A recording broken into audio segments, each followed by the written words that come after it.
Hello everyone, this is CA Prajakta Munde. Hope आप सब लोगों की प्रिपरेशंस बहुत अच्छे से चल रही हैं for the upcoming CA inter examinations. In this video, I'm going to cover the additional circulars or notifications that have been released as a part of our statutory update for the January 25 attempt. So basically, as we all know, that relevant circulars, relevant notifications issued up to a particular date are relevant for a particular attempt, right? So before preparing or before going for the examination, you should be very much aware for that उस particular attempt के लिए किस date, हमारी cut off date क्या है, उस particular date तक के जो भी नोटिफिकेशन सर्कुलर्स हैं, क्या वो हम लोगों ने गो थ्रू किए हैं. Because as I always say, in a lot of examinations it has been observed that amendments form a very important part of the exams or like main questions or MCQs like that. So let us first understand what is the relevant study material for us. Statutory update has been released for January 25. So basically this statutory update covers all those notifications which have been issued between May 2023 till 30th of June 2024. So जुलाई अगस्त सितंबर अक्टूबर नवंबर दिसंबर जो भी attempt होता है, relevant institute का ये rule है, उसके 6 महीने के पहले तक जितने सर्कुलर्स नोटिफिकेशंस आ चुके हैं वो सारे आपके अटेम्प्ट में रेलेवेंट होते हैं. सो ये विद इन 6 मंथ्स जो भी अमेंडमेंट्स हुए, जो भी सर्कुलर्स आए, वो आप लोगों के लिए अप्लीकेबल नहीं रहेंगे. बट उसके पहले जो भी सर्कुलर्स नोटिफिकेशंस आए हैं that would be applicable for your examination. Now June 23 edition आपको देखना है स्टडी मटेरियल का, जिसमें कि आपके 30 अप्रैल तक के सारे नोटिफिकेशंस ऑलरेडी उन्होंने इनकॉर्पोरेट कर दिए. इसीलिए मई के जो भी है, मई से लेकर के मई 23 से लेकर के जून 24 तक के सारे circulars notifications have to be incorporated and that has given as a part of statutory update. Now if you see, this particular statutory update is January 25 and it includes all those circulars and notifications. I have already released videos of statutory update for May 24 and September 24 in the past, wherein most of the circulars have already been included. So I'm not covering all the circulars. I will share that previous video link with you for your reference. So just to save on your time, I have covered only those circulars which are additionally given for January 25. तो इससे दो तरीके से आपको benefit होगा. First तो जो आप ऑलरेडी पहले के टॉपिक्स हैं वो आप अलग से कवर कर सकते हो. दूसरा, जो लोग स्पेसिफिकली जनवरी 25 के लिए ढूंढ रहे हैं कि पूरे इसमें से कौन से ऐसे रेलेवेंट हैं, हमने पहले के अटेम्प्ट में पढ़ा हुआ है, हमको सिर्फ ये चाहिए कि एडिशनल क्या और पढ़ना है, सो वहां पर आप लोगों का हेल्प हो जाएगी. ठीक है. So let us go directly to those circulars which have been additionally added in this statutory update as compared to the previous statutory updates. So I'll share that previous link for your reference as well. Now, one circular that has been added is notification, number 45 and 46 of 2024, which is dated 27th of May. तो ये आपको अभी पढ़ना है. And then the other one is circular number 6 2024 dated 23rd April. ये दोनों ही circular नए हैं जो स्पेसिफिकली जनवरी 24 के लिए एप्लीकेबल रहेंगे. अभी तक पिछले अटेम्प्ट्स के लिए ये एप्लीकेबल नहीं थे. ठीक है, चलिए आगे चलते हैं. So let us go directly to that particular attempt. Again बाकी के सर्कुलर्स हमारे लिए रेलेवेंट नहीं है ऐसा नहीं है. ये सारे ही नोटिफिकेशन सर्कुलर्स हमारे लिए बहुत इंपॉर्टेंट है. As we have already discuss that in past, I am only covering the additional two notification circular. So one is notification, one is circular, which has been given for the January 25 attempt. चलिए simple से हैं, बहुत ही छोटे से हैं. पहली बात कर लेते हैं. First one relates to TDS TCS. So in fact more और लेस दोनों ही टीडीएस रिलेटेड है बोल सकते हैं. यहाँ पर बात हो रही है 206 ए बी और 206 सी सी ए की. इन दोनों सेक्शंस का एक ब्रीफ अगर मैं आपको दूं, तो कुछ समय पहले सेक्शंस इंट्रोड्यूस किए गए थे in order to facilitate more compliance for return filing. So assessees जो लोगों ने रिटर्न नहीं फाइल करे हैं और एक सर्टन अमाउंट से ज्यादा अगर उनका टैक्स डिडक्शन एंड कलेक्शन है, तो डिपार्टमेंट ने बोला कि आपका जो टीडीएस है वो या टीसीएस है वो हायर रेट पे विथहोल्ड होगा, बिकॉज आपने आपका रिटर्न टाइमली फाइल नहीं किया है. सो क्या है सेक्शन की लैंग्वेज देखिए. अगर 206 ए बी ये टीडीएस का सेक्शन है, वो बोलता है कि जो भी उस सेक्शन का रेट है उसका twice as prescribed in the act और as mentioned in the finance act और at the rate of 5% whichever is higher. ठीक है. तो अगर रेट मेंशन्ड है 1%, तो 1% का ट्वाइस दैट इज 2 और 5% विच एवर इज हायर। और अगर रेट मेंशन्ड है 10% तो 10% का ट्वाइस दैट इज 20 और 5 विच एवर इज हायर। ठीक है, ये रेट आपके ऊपर अप्लाई होगा।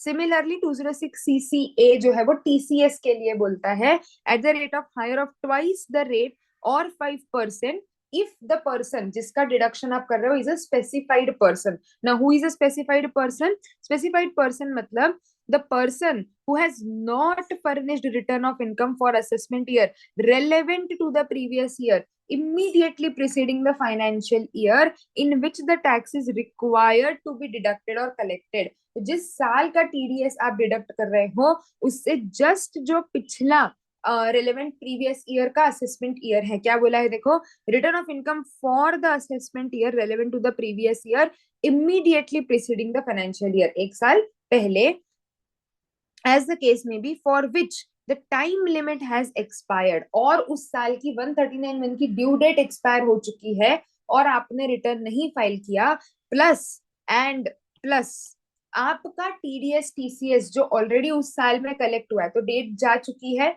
आपका जो TDS TDS ऑलरेडी डिडक्ट या कलेक्ट हो चुका है। सो TDS एंड TCS इज 50,000 और मोर। तो अगर मेरा 40,000 का TDS डिडक्ट हुआ है और 20,000 का TCS हुआ है, it exceeds 50,000 and I failed to furnish the return of income for that particular previous year which has been mentioned here and the due date has expired, यहाँ पर मेरे ऊपर ये specified person वाले conditions लग जाएंगे और मेरा TDS TCS जो वो higher rate से withhold होगा। यहाँ पर तो ये सेक्शन में कोई चेंज नहीं है, ये सेक्शन वैसा ही है, मैंने सिर्फ आपको एक ओवरव्यू दे दिया रिवाइज करने के हिसाब से। पर क्या बोला है उन्होंने कि स्पेसिफाइड पर्सन में से ऑब्वियसली गवर्नमेंट के पास राइट्स हैं कि वो किसी स्पेसिफिक लोगों को इसमें से बाहर कर सकते हैं, एक्सक्लूजन दे सकते हैं कि उनके ऊपर ये सेक्शन अप्लाई नहीं होगा। तो क्या बोला है उन्होंने, RBI as a person to not include in the definition of specified person. तो RBI को स्पेसिफाइड पर्सन नहीं माना जाएगा, वो क्लियरली स्पेसिफाइड पर्सन की डेफिनेशन से ही बाहर रहेगा, सिंपल। सो एज सच बहुत कुछ टेक्निकल अमेंडमेंट नहीं हुआ है, बस ये ध्यान रखना है कि अगर ये केस आता है RBI इसको स्पेसिफाइड पर्सन नहीं मानेंगे तो उसके ऊपर 206 AB या CCA अप्लीकेबल नहीं रहेगा। ठीक है, चलिए आगे बढ़ते हैं। Moving on to the next amendment that has been done which is vide a circular. Now I'll just give you a brief what has been this. Again, this is relating to TDS TCS but linked with PAN Aadhaar linking। तो एक थोड़ा सा overview देती हूँ। आधार pan link करना mandatory है, हम सब लोग पढ़ चुके हैं राइट हमारे रिस्पेक्टिव चैप्टर्स में कि Aadhaar PAN linking is mandatory. Now when you link your Aadhaar and PAN, sorry, when you fail to link, when the assessee fails to link the Aadhaar and PAN, the PAN becomes inoperative। ठीक है, now when a PAN becomes inoperative there are a lot of other consequences that follow, one of which is it is but understood that you do not have a PAN। तो एक simple सी मैं बात आपको बताती हूँ, जब हम लोग TDS TCS पढ़ते हैं तो हमारे पास एक सेक्शन होता है 206AA और 206CC जो बोलता था, ये काफी पुराना सेक्शंस हैं दोनों ही TDS TCS के, जो बोलते थे कि अगर आपका डिडक्टी जो है जिसका आप टैक्स डिडक्ट कर रहे हो, जिसका आप टैक्स विथहोल्ड कर रहे हो, अगर उसने आपको पैन नहीं दिया है, पैन फर्निश नहीं किया है, तो आपका TDS/TCS will be at a higher rate. ठीक है, ये सेक्शन हम सबको पता है, हम सबने पढ़ा है।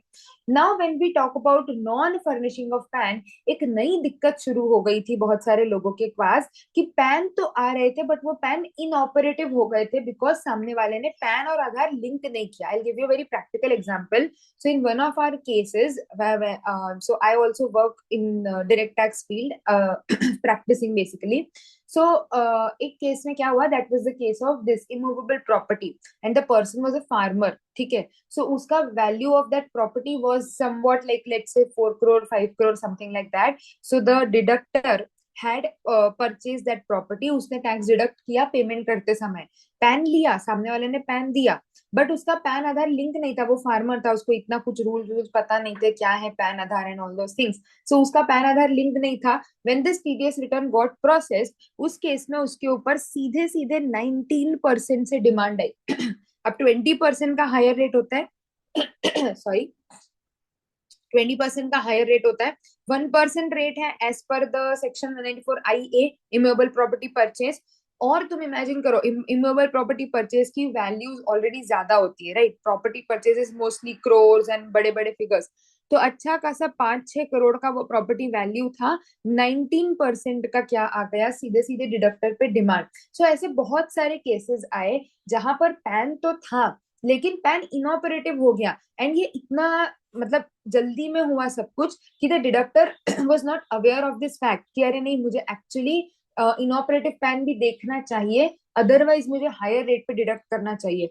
तो एक जो बीच का टाइम आया, काफी सारे लोगों को डिमांड्स आई, ट्रेसेस पर सब लोगों ने देखा, एंड एक जेन्युइन हार्डशिप लगी लोगों को कि हाँ ठीक है, पैन इनऑपरेटिव होगा, वो हम लोगों ने बताया था, बट ये चीज प्रैक्टिकली टीडीएस पे इम्पैक्ट करेगी, मे बी असेसीज उस चीज को एकदम से अडेप्ट नहीं कर पाए हैं। So in order to give a relaxation for the first year, department ने बोला कि ठीक है, एक काम करते हैं, तुम लोग तुम्हारे डिडक्टीज के सारे पैन चेक वेक कर लो, पैन इनऑपरेटिव ऑपरेटिव करवा लो, हम 31 मार्च 2024 तक के ट्रांजैक्शंस पर आपको रिलैक्सेशन दे देते हैं। तो आइडियली ये जो सेक्शन था ये इम्प्लीमेंट हो गया था जुलाई से, मतलब 1 जुलाई 2023 से ये अप्लीकेबल हो गया था। सो जुलाई से जो भी सारे क्वार्टर्स आते तब ये आइडियली अप्लाई होना चाहिए था, but just to address those grievances, just to give a relaxation to the people कि ठीक है, आपको एक सहूलियत देने के लिए हमने एक और एक्सटेंशन दे दिया। और क्या बोला उन्होंने, it partially modified the circular, क्योंकि सर्क्यूलर में तो क्लियरली बोला था पैन विल बिकम इनऑपरेटिव, उसको उन्होंने पार्शियली मॉडिफाई करा। क्या बोला उन्होंने कि transactions entered into up to 31 March permanent नहीं है, ठीक है, 31 March, where PAN becomes operative as a result on or before 31 May, जो कि आपका रिटर्न फाइलिंग का ड्यू डेट होता है, लास्ट क्वार्टर का रिटर्न आप कब तक फाइल कर सकते हो, मई 2024 तक। अगर वो लिंक हो जाता है तो फिर ए या सीसी अप्लाई नहीं करने की जरूरत है। तो एक एग्जांपल लेती हूँ, जुलाई के पहले तो बात ही अलग थी, suppose transaction is of October 23, before this circular what was the case, if the pan and Aadhaar is not linked, deductor का पैन आधार लिंक्ड नहीं है, पैन बिकम्स इनऑपरेटिव, तो आपको क्या करना पड़ेगा, टीडीएस हायर रेट से विथहोल्ड करना पड़ेगा। अब इस सर्क्यूलर के बाद उन्होंने क्या बोल दिया, अगर ट्रांजैक्शन 31 मार्च 2024 के बीच का है और as on the date of deduction let's say October 23, PAN Aadhaar link नहीं है, पैन इनऑपरेटिव हो चुका है, लेकिन जो सामने वाला व्यक्ति है, मतलब जो डिडक्टी है, वो आप ये पैन 31 मई 2024 तक वैलिडेट करवा लेता है, बेसिकली ऑपरेटिव करवा लेता है, तो in that case let's say the deduction date is January 24 के ट्रांजैक्शन पर आपको हायर रेट लगाने की जरूरत नहीं है, इवन दो January 24 को वो पैन आधार लिंक्ड नहीं था। Getting the point. So January 24 का ट्रांजैक्शन उस दिन पैन आधार लिंक नहीं है, लेकिन अगर मई के पहले लिंक हो गया, अप्रैल में उसने लिंक करवा लिया, तो फिर ये डिडक्शन हायर रेट पे होने की जरूरत नहीं है till the date of return filing, but this is relaxation only up to the transactions on or before 31 March 2024।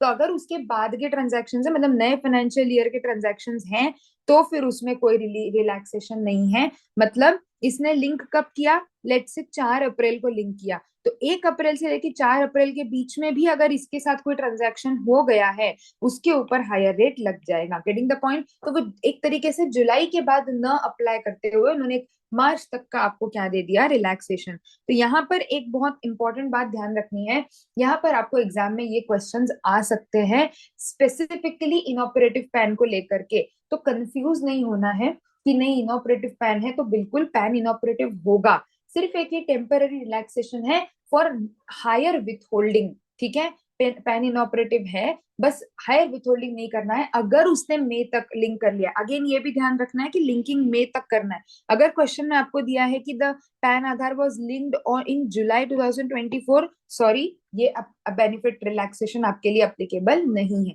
Getting the point. So transactions up to 31 March 2024, PAN Aadhaar inoperative था but linked up to 31 May 2024, then in that particular case higher withholding shall not be applicable as per this relaxation given vide a circular which is dated 23rd of April 2024. Getting the point? So these are the two additional points that have been given in this statutory update. Rest all are similar. So I will share that link with you. You can go through it as a revision purpose as well.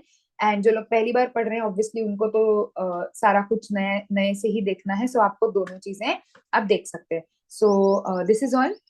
In case of any other doubts relating to this or relating to any other topics, feel free to reach out. Meanwhile, अच्छे से prepare करें, confidence के साथ पढ़ाई करें. And apart from technicals भी अगर आपको कहीं और कोई हेल्प लगती है कि कैसे क्वेश्चंस को सॉल्व करना है, टाइम में कैसे सॉल्व करना है, या रिविजन कैसे करें, all those these are also lot of questions which we face during examination time. So बिल्कुल आप you can reach out to me. And meanwhile, prepare well. All the very best for your examinations.